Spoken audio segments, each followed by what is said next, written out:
మహర్షుల తాళపత్ర గ్రంథాలలో దాగి ఉన్న శాస్త్రీయ నిత్య జీవన వికాస రహస్యాలు. తాళపత్ర నిధి డే 96. ఏ రోజుల్లో క్షురకర్మ చేయించుకోవాలి? బుధవారము, గురువారము, సోమవారము మంచిది. ఆదివారము, శనివారము క్షురకర్మ చేయకూడదు.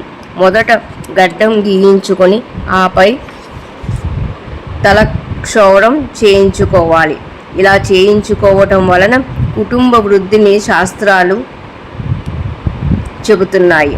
గోళ్ళు, మీసాలు, రోమాలు ప్రతి 5 రోజులకు ఒకసారి కత్తిరించుకోవాలి. ముక్కులోని వెంట్రుకలు కత్తిరించుకోకూడదు. దానివల్ల కంటికి ఇబ్బంది. మనం పీల్చే గాలిలో అనేక విషక్రిములుంటాయి. వాటిని పసిగట్టి ఆపి మంచి గాలిని పంపించేవే ముక్కులోని వెంట్రుకలు. అలాంటి వాటిని అందం కోసం కత్తిరించవద్దు.